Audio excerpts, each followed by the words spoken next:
Highest frequency, yan ang topic natin.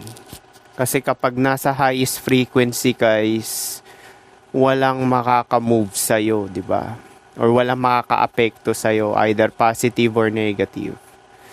So usually sa mga manifestation videos dyan, sinasabi nila yung emotion, yung highest frequency is yung mga positive. Pero kasi interchangeable nga yan, di ba? Lagi ko sinasabi. Kasama yan sa duality matrix. Depende na lang talaga sa sitwasyon ng tao or perspective. Kaya hindi rin siya masasabing highest frequency yung positive kasi nga pwede rin siya maging negative.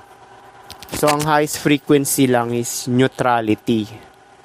So ito yun Sa mga turo ng quantum manifestation, wala talagang iisang official na highest frequency. Pero madalas sinasabi ang pinakamataas na estado ay number 1, unconditional love.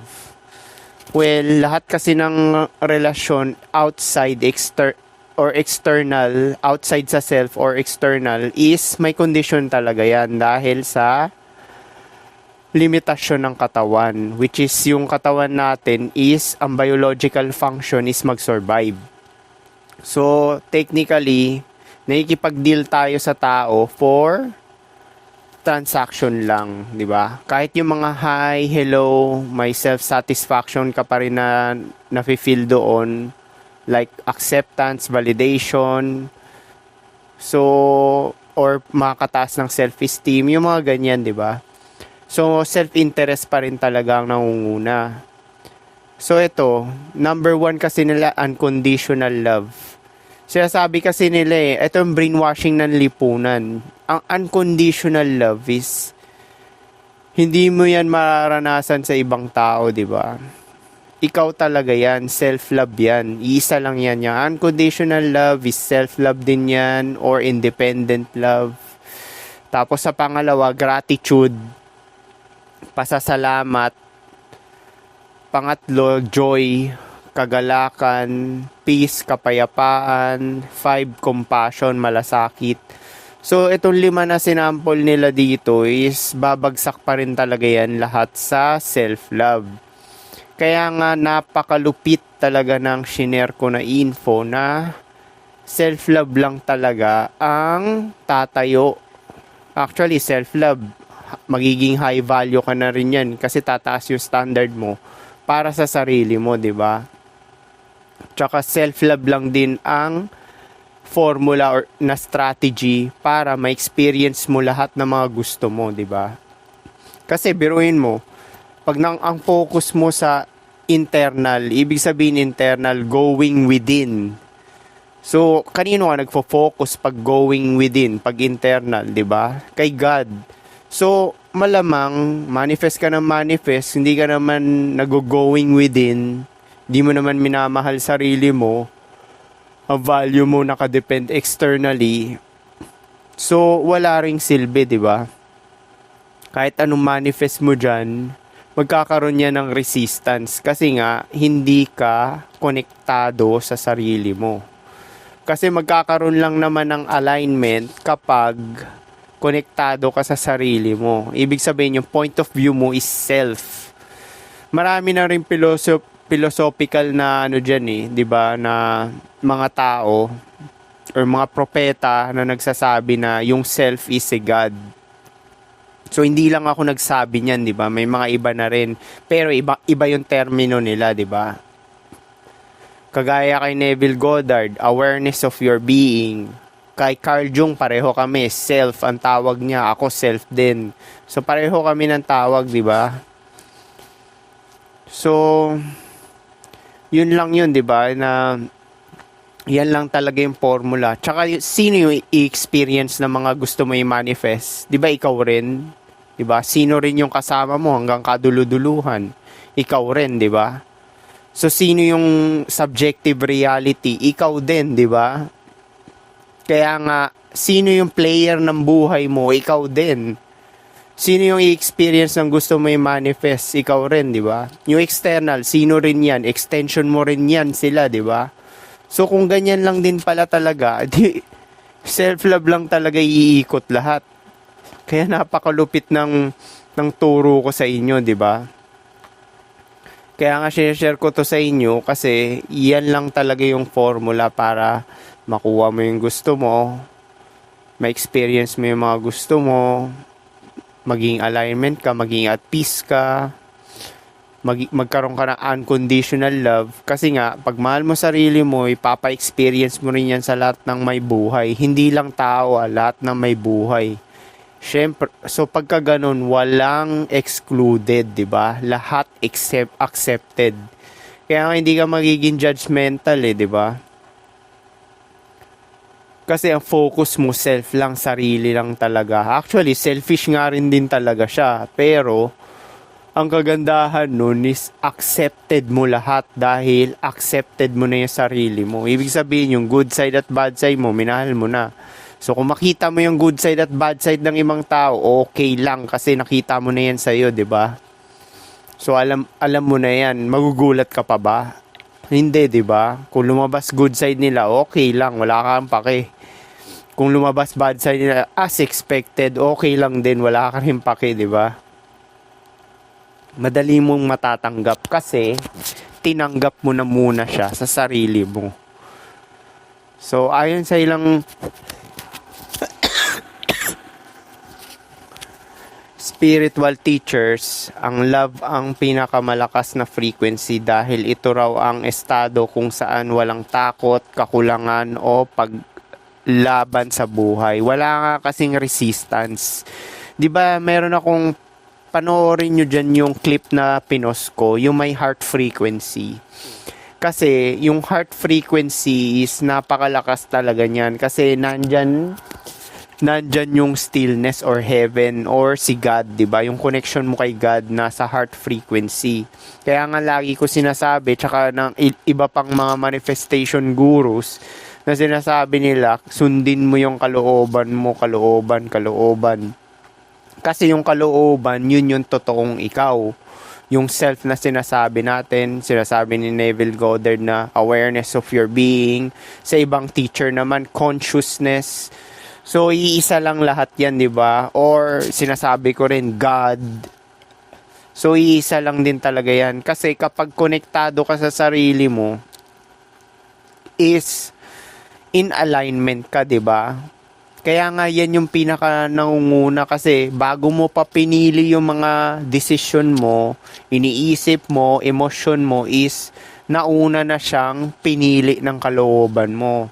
Meaning, yung kalooban mo talagang unang namili sa mga desisyon mo tsaka mga ikikilos mo bago pa mangyayari. So yung external na nakikita mo lahat niyan, effect na lang talaga yan. Ang cause ay ikaw.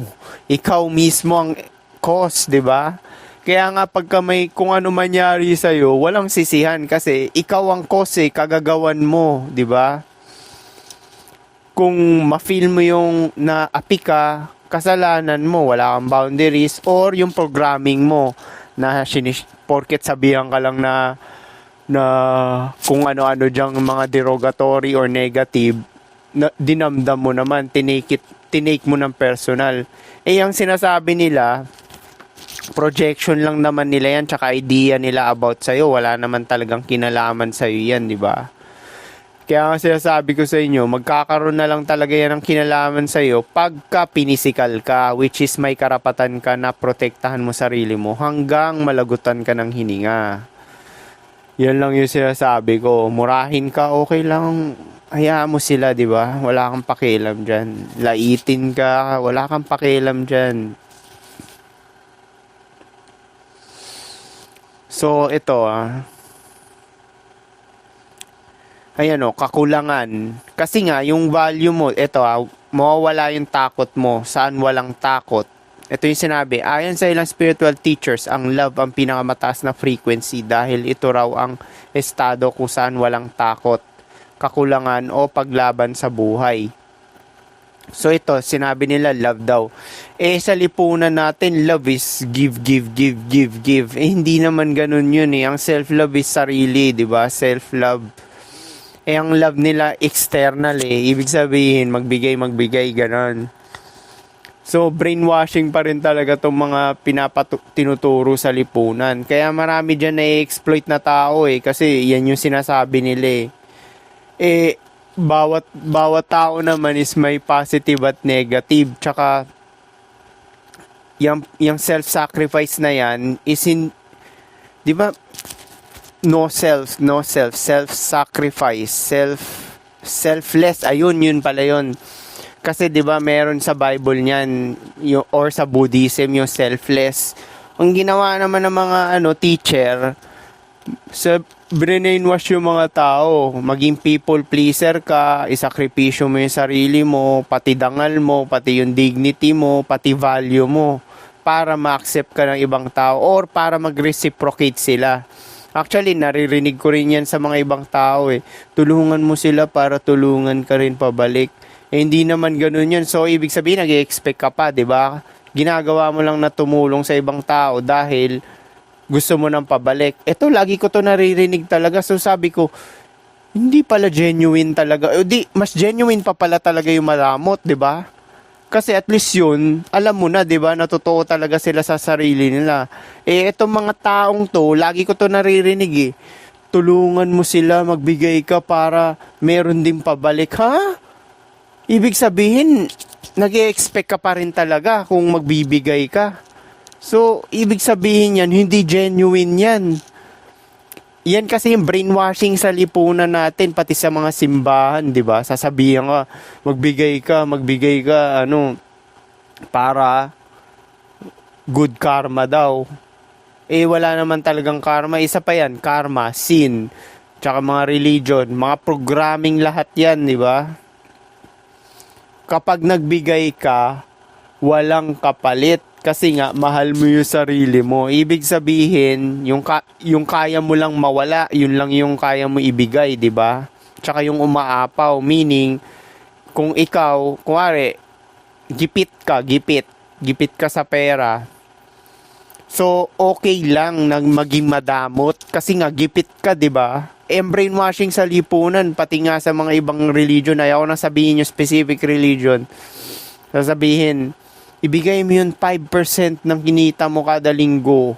10%, ewan ko kung anong religion yun, di ba? Yun yung sinasabi nila. Paano kung gipit ka na, paycheck to paycheck ka na, 20 mil lang yung kinikita mo kada buwan, di ba? 20K. Kulang pa yan sa'yo, di ba? Tapos ikaw, deep inside, nagbigay ka nga, inis ka naman sa sarili mo. Kasi pag check mo ng wallet mo, konti na lang laman. Imbis na gamitin mo yung pera para sa sarili mo, para mag-improve ka, pag pumaldo ka naman, mas marami ka pa mabibigay, di ba?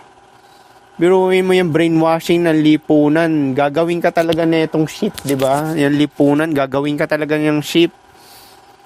Kung ikaw naman, di ka nag-iisip, magiging exploitable ka talaga. Actually, yung religion, ginagawa naman pang-exploit yan di ba? Ng iba, hindi lahat Baka sabihin nyo naman, titira natin yung mga simbahan o religion dyan. Isang sikat na quote sa manifestation circles. Gratitude opens the door, but love becomes the frequency that keeps it open.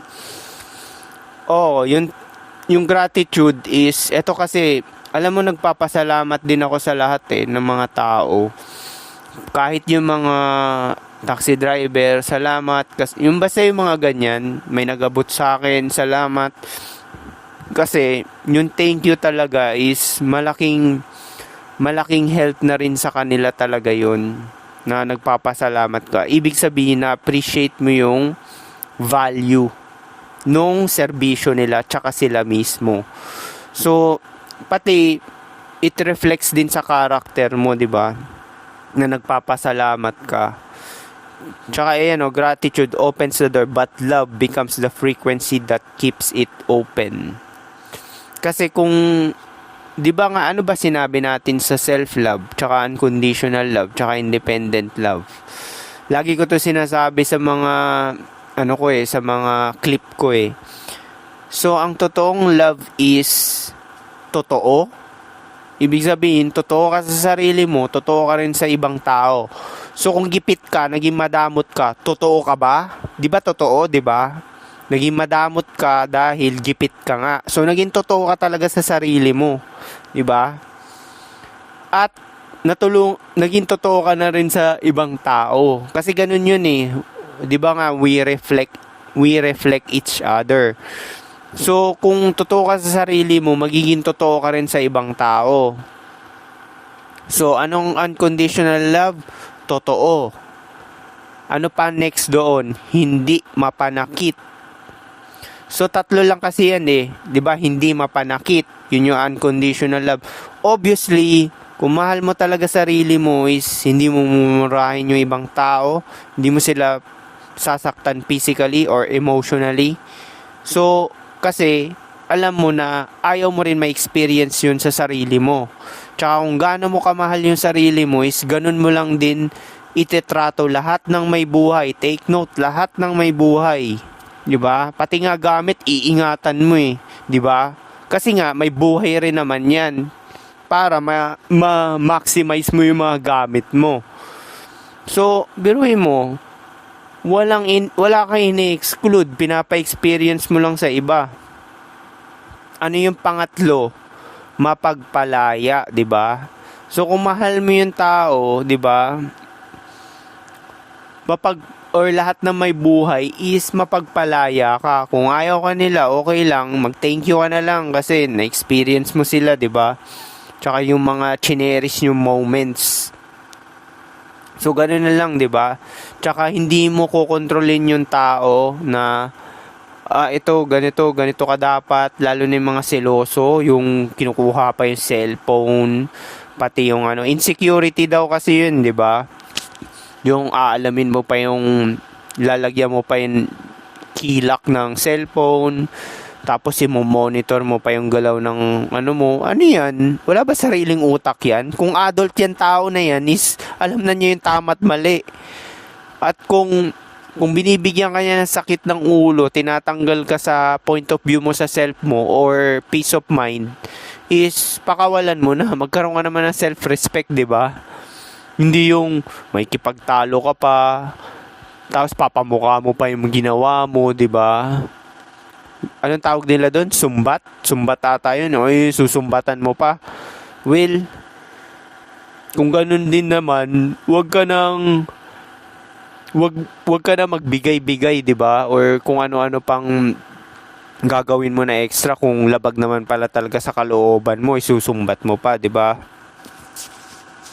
So it both ways naman 'yan, 'di ba? So kailangan mapagpalaya.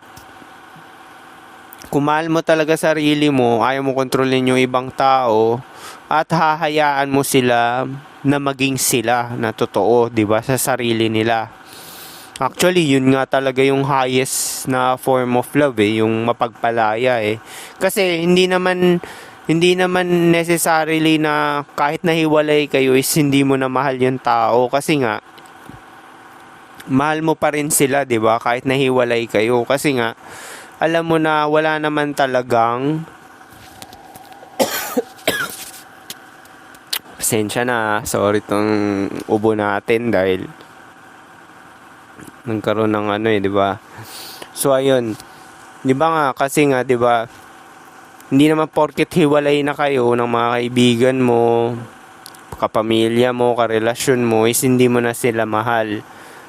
Lahat naman tayo ay konektado talaga, 'di ba? Yun talagang true love, self-love lang. Kasi lahat nga tayo konektado. Expression lang tayo ng one, which is si God. So kapag nalaman mo na to is hindi mo i-hold yung mga bawat tao sa buhay mo, 'di ba? Mahalagang tandaan na mga frequency na ito ay metaphorical o spiritual concepts, hindi mga frequency na nasusukat sa hertz gaya ng radio waves o ilaw sa physics. Kasi ang focus kasi netong science is external. Dito kasi sa atin, subjective reality which is internal. So obviously, kahit sinong namatay na tao dito talaga is hindi na nakabalik, 'di ba? At hindi nila nakwento kung may totoong external talaga. Kaya nga ito yung challenge ng master ko eh. Gaano ka nakaka-sure na may external talaga, 'di ba? Ako napatunayan ko wala. Kasi nga wala talagang external kung wala ka, 'di ba? Kung nawala ka, magi-exist pa yung external? Hindi, 'di ba? Tsaka sila rin mismo nag-debunk, science rin mismo. Minicroscope nila yung atom ng solid object. Nakita nila yung particles nasa zero. So anong ibig sabihin nun? Galing din siya dun sa puro, which is yung zero, 'di ba? Naglolokohan lang sila dito di ba, ng mga science Kasi ang science kasi naniniwala talaga sila na sa external. Ibig sabihin, kuwari, namatay ka, tuloy pa rin yung external. No, hindi. Subjective ang reality. Napatunayan ko na yan. Kaya sinample ko na sa inyo Di ba? I'm sure na experience nyo na to sa once in a lifetime or sabihin natin sa isang buwan na experience nyo na to ng mga 10 times natulog kayo ng gabi, di ba? So kung natulog ka ng gabi tapos wala kang dream, may perception ka ba ng mind, body, thoughts, emotion? Wala, di ba? Total zero. Anong ibig sabihin nun?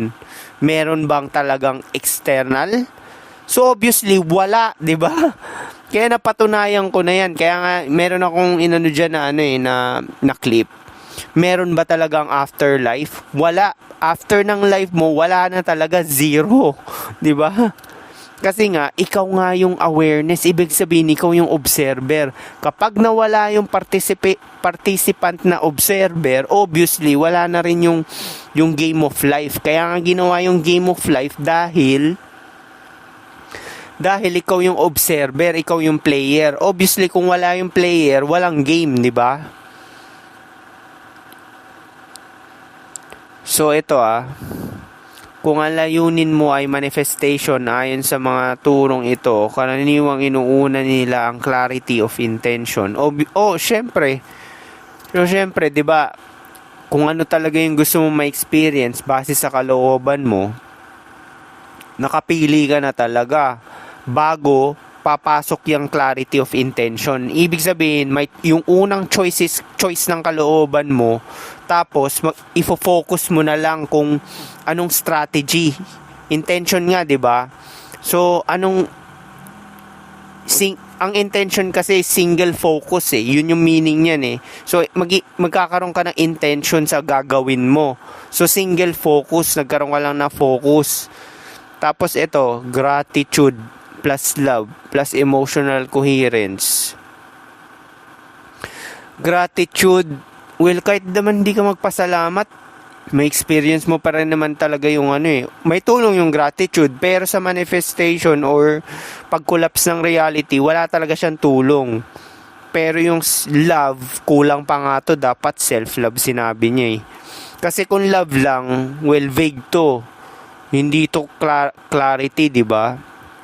Self-love lang talaga yung para mag-collapse. Kasi nga, meron akong clip dyan, di ba? Yung heart frequency is nag-extend siya ng ilang feet outside sa katawan, di ba? So, technically, ano ba yung inano ko dyan? Ano ba yung sinabi ko? Actually, napaka-deep no sinabi ko Sinabi ko dun sa clip Kaso pagka matatanggal Teka, basahin ko Ito Ito siya. Ito sinasabi natin na ang kalooban mo ang daol, which is totoo. Kung hindi ka aligned sa frequency of aligned sa heart at may resistance, is ire-reflect yan. Di ba ang nire-reflect ng reality is laman ng kalooban mo? So kung yung laman ng kalooban mo is may resistance, ibig sabihin magkakaroon yan ng resistance kapag hindi mo sinusunod yung kalooban mo Ibig sabihin, yung utak mo nag-fire pa rin siya ng logic. Ito talaga, pero yung sisigaw ng kalooban mo, ito talaga yung tama. Yung utak naman is logic, di ba? So, technically, pagka ganon, resistance. So, i-reflect din ng realidad mo yung resistance, which is, hindi mo makukuha gusto mo. Take note, ito kung hindi ka aligned sa heart at may resistance, is ire-reflect yan at di mo may experience ang desired reality mo. So meaning, kung hindi aligned yung heart, mind, and body mo, is hindi mo may experience yung desired reality mo. So ire-reflect back yan sa'yo. At kung aligned ka sa heart mo, which is yung katawan mo aligned sa heart mo, yung mind mo aligned sa heart mo, take note sila dapat mag-align, hindi yung heart mo mag-a-adjust. Kasi yung heart mo nga yung infinite, nandun yung alignment. So obviously, 'di ba pag nasa neutral ka, any deviation is magkakaroon ng erratic energy or yung parang fluctuation or movement. So, ang mangyayari is hindi siya coherent. Dahil nga hindi siya coherent is hindi mo ma-experience yung desired reality mo. So, ito siya, di ba? At kung aligned ka sa heart mo is yung desired reality mo ay may experience mo through non-resistance, di ba? So, yan yung sinasabi natin. So, yun lang talaga yung di ba? Kaya nga ang goal is kapayapaan, sundin mo yung gusto mo. Kasi nga, pag sinunod mo yung gusto mo, incoherent yan lahat. Yung isipin mo, mararamdaman mo, kilos mo. So, technically, nasa present moment ka rin, at the same time, nakakapili ka. Di ba sa present moment ka lang naman nakakapili, di ba? Di ba sa present moment ka lang nakakapili ng mga gusto mo ma-experience, di ba? So, yan yung sinasabi natin. Kapag in alignment ka, ikaw namimili ng reality na gusto mo. At walang resistance. Kasi nga, in alignment ka sa heart mo. So, balik ko dito plus emotional coherence. Well, dapat nga, yan yung una yung emotional coherence saka self-love di ba? Kasi nga, dyan mag-a-align dapat yung body mo. Kaya nga merong mga calibration of nervous system kasama rin yung katawan As in, yun yung sinabi ko, desensitization. Kasi nga, yung, di ba, paano ka ba brainwash dati nung bata ka? Through repetition. Di ba? Yung mga naobserbahan mo, paulit-ulit. Tapos naririnig mo paulit-ulit, lalo na sa balita, television, radyo, paulit-ulit, sa eskwelahan, paulit-ulit, 'di ba? So, kung nagbabago ka, is papalitan mo lahat ng brainwashing mo dati. True, paulit-ulit din.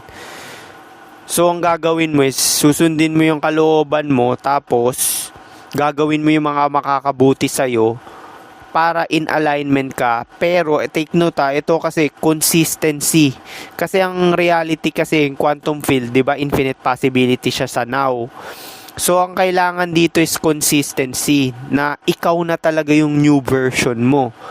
So pagka hindi ka consistent sa new version mo, maguguluhan yung quantum field. Ibig sabihin, hindi ka coherent, 'di ba? Ibig sabihin, flip-flopper ka.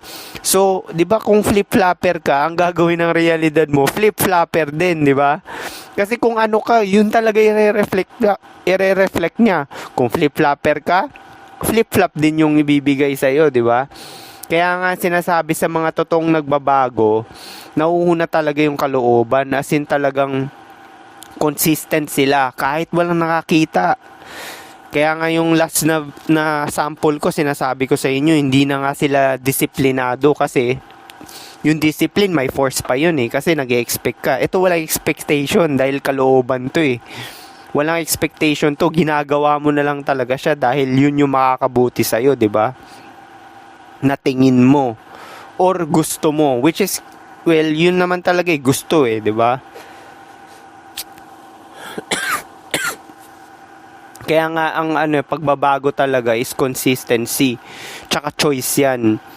Yung iba kasi mga nagbabago, gaya-gaya lang. Nakita yung kung ano yung trending, ginaya na.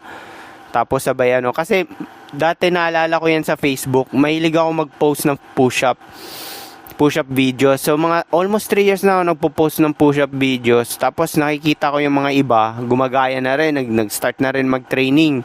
So ang nangyari, flip-flopper. Hindi mo na sila nakikita na ano, ewan ko kung tinutuloy nila, pero mukhang flip-flopper lang kasi obvious naman, di ba? Tapos sabay, makikita mo naman, wala naman disiplina, di ba? Yung sa akin, hindi siya discipline sa totoo lang Gusto ko talaga siya.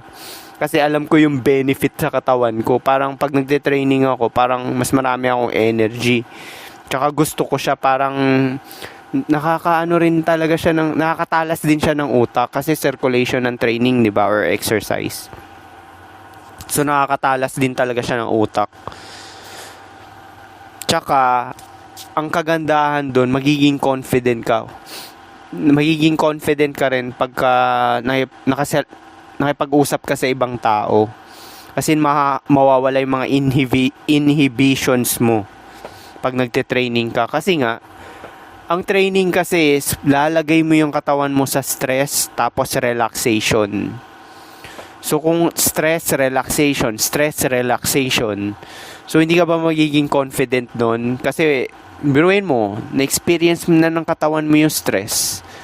'Di ba? Kaya nga yung iba cold shower pero hindi ko ginagawa 'yun. Actually yung tubig nga sa Pilipinas cold shower na 'yun pero parang hindi nga cold, mainit pa rin. So, ano pa yung 'di ba, katawan. Tapos sa utak, ano ba yung utak? Shinare ko na rin sa inyo 'yan. 'Di ba sa katawan is desensitization.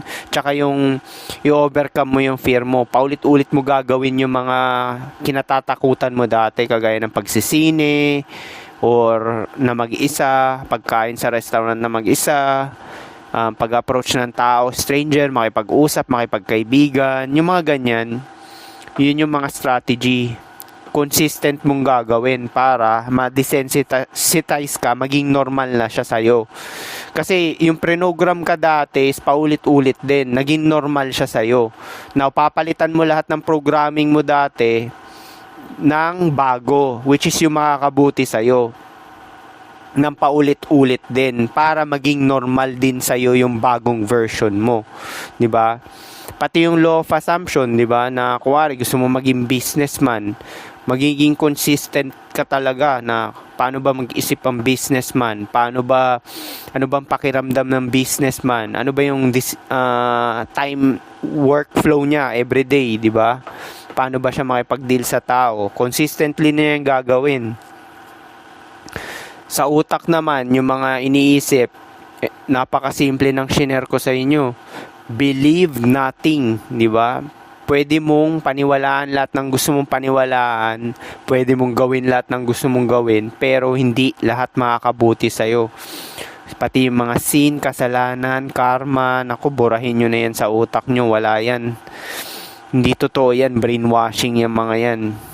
Kasi nga, sino ba naman tangang God na gumawa ng good and evil? 'Di ba? Pareho lang din naman 'yan. Depende sa perspective, 'di ba? So kung sasabihin mong masama yung evil is, well, bakit pa siya ginawa, 'di ba? Sinong tangang God gagawa nun, 'di ba? Although meron naman talagang tangang God, 'di ba? Kasi nga siya yung fall, which is matter, 'di ba? Dahil nga sa limitasyon ng katawan, vampirism, na lagi kang kakain, lagi kang in hunger. Pero yun nga, course of nature yan So, accept mo na lang talaga na ganun. Yung course of nature, may magagawa ka ba? Wala ka naman magagawa Yun yung course of nature, which is kasama yung biology mo. 'Di ba?